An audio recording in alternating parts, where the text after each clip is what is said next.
Hey nerds, just want to give you a quick heads up about these episodes. They were shot live at FinCon in Orlando here in 2018.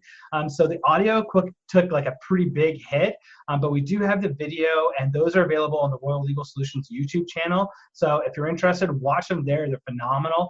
The content here is awesome. The video is great. It's just the audio that's a bit lower. So sorry for that. It's the best we could do while we're live there at the event, and we'll get better at that. But enjoy the content, guys.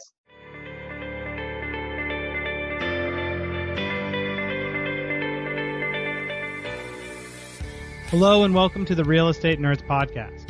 On this Bad Beats episode, we will explore the human side of real estate investing with a seasoned pro about to make the legendary worst deal of their life. A deal isn't just the investment, it is also the person. Stay with us and learn what it takes to be the best investor.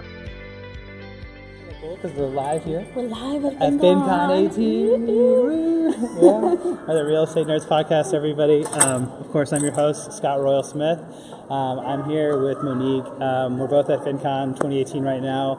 I'm taking this in the lobby of the hotel, which is very exciting. A place that we're actually being able to shoot now instead of like stuffed away in studios. It's very cool. Yeah, it's really awesome. It's been really great so far. I've been really enjoying it. And I'm excited to talk to you here today because we just went through a little bit what the show format was, and you agreed to do Worst Deal. Yes. Which, hey guys, this is actually very exciting because like she's super duper on the spot right now with like what's going on. So it'll be a really fun show, I'm sure. Yeah, to go with it. I'm currently in it. Yeah. About to sell.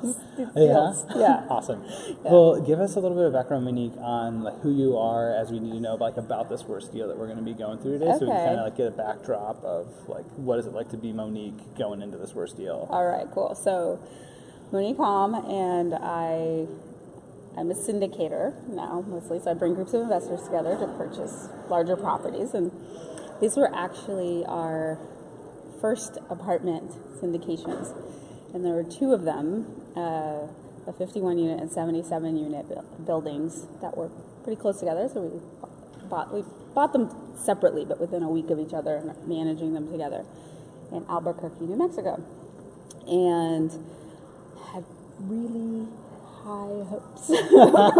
Really high hopes. Really high hopes for the. Were these your first? Was these your first apartments that you had invested in that you were syndicating? That we were syndicating. That you were syndicating. Yeah, so okay. we'd passively invested, and then we'd syndicated a mobile home park, and then these were our first apartments. Okay. And it was a new market. I live in Los Angeles. Yeah. So I live in Albuquerque, and we had a partner who's done other apartment deals before, but not there. But he's in Dallas. So I was in Dallas. So new market for both of you. New market for both of us. We had actually found the deals, and then we brought him in as an experienced partner, but it's a totally new market. And that actually sounds pretty smart so far.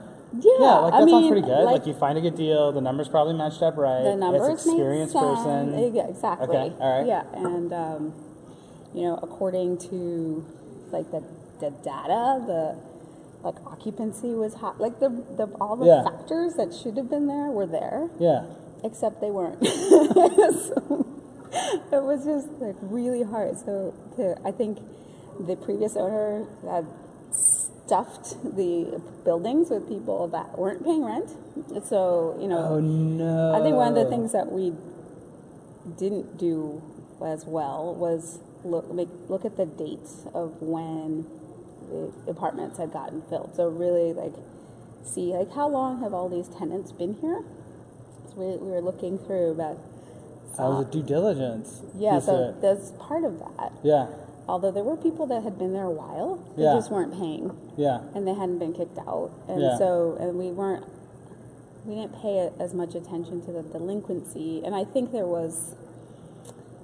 also not quite reporting, probably a little shady in like some of the way they were mom doing and pop.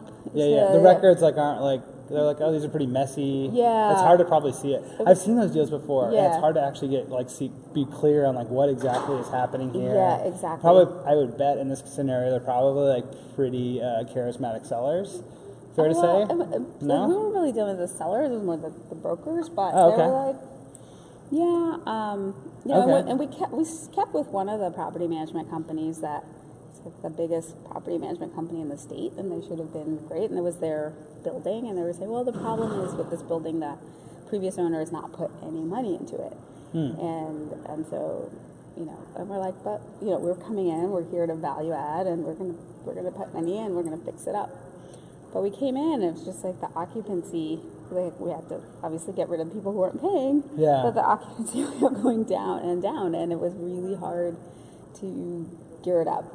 That property management company was really not very good, so we put in another one that was better, but still, it's always hard to get the numbers that we needed and that we wanted for our investors. So it was really like lots of sleepless nights, because it's bad when it's not performing like you want and it's your own money, but when you have other people's money on the line. Oh, it's so much worse. It's the worst. Yeah, it's so stressful. And everybody's angry with you.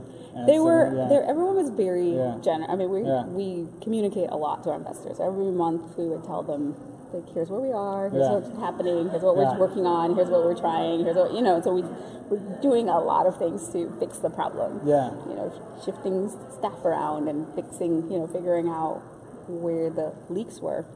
And then some of our issues were, it's just like part of the culture, and finding people that would, like vendors or businesses that would show up, that would just even hiring people to be able to come in to do the work and stuff. So I'll give you an example. We were, I didn't know this before, which maybe I should have known, that would have been good due diligence, but Albuquerque is the carjacking capital of the country. So it has more carjackings than anywhere else. That's like, something to be famous for. I know, it's like, yay. So we had gone, we were visiting the property last summer, and 2 cars had just been like stolen from our lot. And we thought, well, we talked to our property manager, said, would it raise the value, would it help if we had a security fence around the property? So I was like, yeah, that would totally make a difference. So we contacted 5 companies. 2 never returned our calls. One called us back up for 3 weeks. One actually called us back like the next day, and then one was like 3 days later.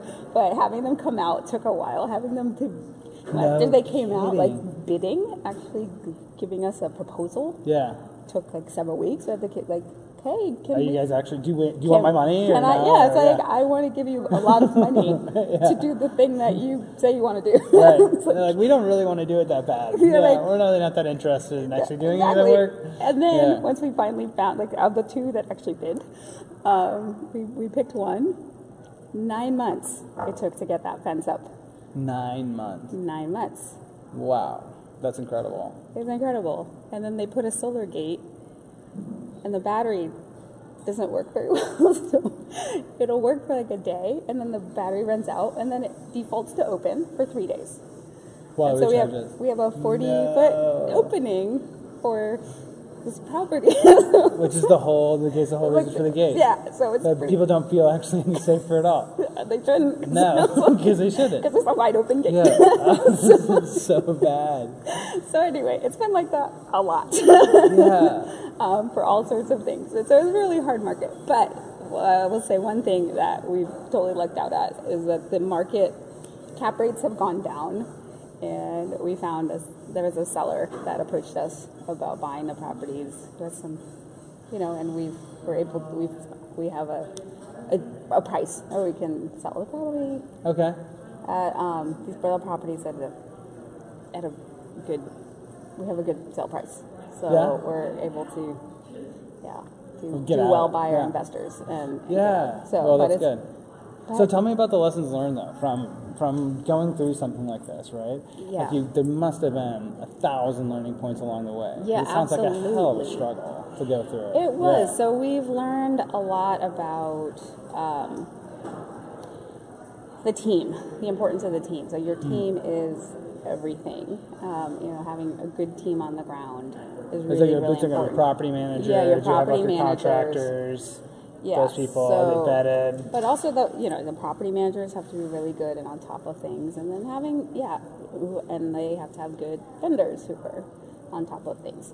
So that's made a huge difference, and just understanding the market and being, especially if you're out of state, like when things are going well, you don't really need to see their properties that much, but when they're not, you definitely have to be there because you see things when you're there that you don't necessarily when you're away. And nobody tells you. And you're like, Yeah. how could you guys not tell me about this? This is obviously like a problem. This is our problem. Yeah. That our gates are open for 3 Right. days. Oh, yeah. Right. Well, you know. Like, that's not good. Yeah.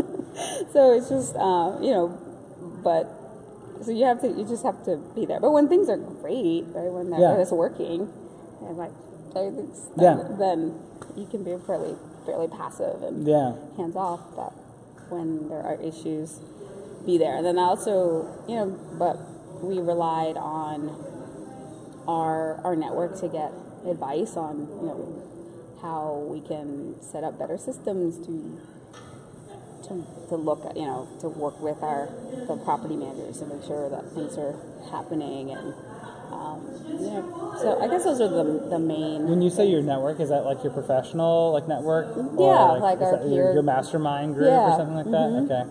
How did you I know a lot of people are probably looking for a network, right? Yes. Everybody's trying to be like, how can I associate with really talented people that are going to help me get to that next level? Yeah. How did you guys find that group? What did that look like? We're part of a group with our mentor Brad Simrock. So he has an apartment investing group. So through that we met our experienced partner and a lot of our investors, and a lot of our investors are also syndicators.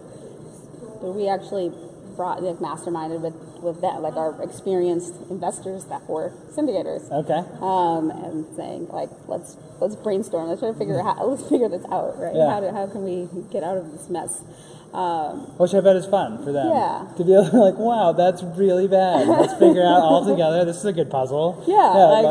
Did you try this? Yeah. Did you try that? Yeah. What about this? Come to find out, everybody, just to let you know that investor communities love it when somebody's deal's not going well because they're like, oh my God, this will be so much fun to try to solve. While you're suffering in it will be their best day of being like, that is a really interesting problem to not be totally screwed up. But a lot of them, they've had similar problems, right? Yeah. So it's like, okay, we've had this, we've had to fire property managers, we've had to do this, we've had to do that. So here's what worked for us. So that was really helpful to have that.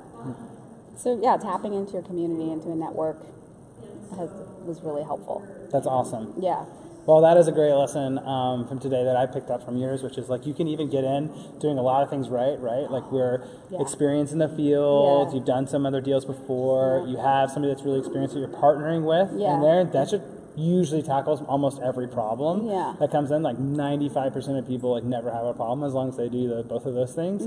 But I have seen a lot before where people will still have a deal that'll go wrong. What's cool about your story is that you already have your backup network to already say all right, I have my team of trusted advisors, your own little mastermind group that are professionals in the same area that you can rely on to help dig your way out of the hole, so to speak, of coming out of it. So it's you have multiple layers of safety. And it looks like your bottom one lets you work your way out of it. Yeah, we did. So with our money intact plus a little friends, not as much as we'd hope, but we're coming out positive plus. So Listen, you made money on the deal. The great thing about real estate is if you keep working at it and you have given enough time, you usually can come out positive. Exactly. As long as you have an up market, which is in right now. So thank God for the up market. It's amazing. God, literally. I was it's a miracle this virus come. It's literally. It was totally thank God. Yeah, absolutely.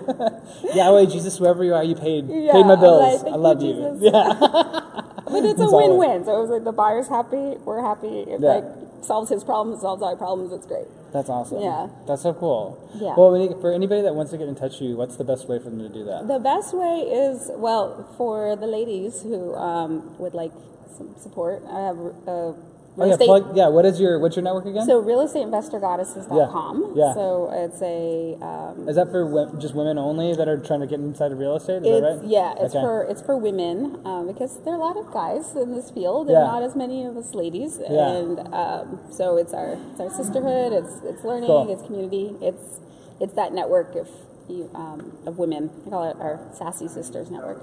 Oh, the Sassy Sisters. It's there's an old boys network or the Sassy Sisters network.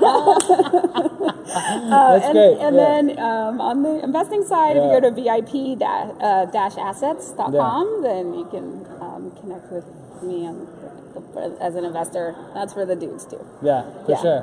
Do you have any giveaways or anything like that you typically do, like with people connecting with you, like, oh, I got my free PDF or something like that of what we do with the Sassy Sisters? Or Yeah, I'm about to. So if you go to the website and it's like join the community, we're going to be doing a 7-day challenge to get you ready to invest. So a lot of people are like, I don't know if I'm ready to get invested. Like, how much money do I need? Am I set up? And it's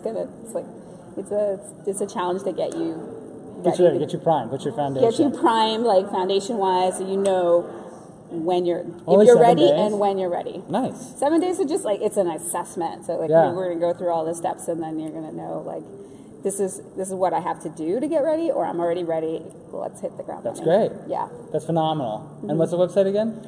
realestateinvestorgoddesses.com. Awesome. Thank you so much for coming on the show. Thank you for having me. Absolutely. It was Everybody, fun. this is, of course, I'm Scott Royal Smith. This is a Real Estate Nerds podcast. Thank you guys for joining us today. Go ahead and drop a review. 5 stars is cool. I'll even take 4 or whatever, Just but make sure if you can please leave us a review, that'd be great. And check out, if you're a woman, you're looking at real estate, I think this is a great way to get started in it. It's just to try to say, maybe like you're like wondering about, is this the right direction I want to go to? Is this the right time for me? What do I really need? That'll be a great way to just be able to get that baseline information. A lot of the stuff we talk about typically on the show is pretty high level with super, super big investors. This is one of the first steps you actually need to do to actually take action without really deciding like I'm gonna invest yet. It's just to know like, am I ready for it, right? Yep. So I think that's an awesome way to come up with it. And go check out our website. And we'll see you again, guys, here real soon. So thanks for tuning in. Thank you. Thanks. That's all for this Bad Beats episode. I'm your host, Scott Royal Smith, with the Real Estate Nerds podcast. Did you see yourself in any part of that story? I know I did. If you enjoyed the show, leave a review to help clue in the sleeping masses of what they need to know and what we all need reminders of. Do your good deed for the day. Thanks, and I'll see you again soon.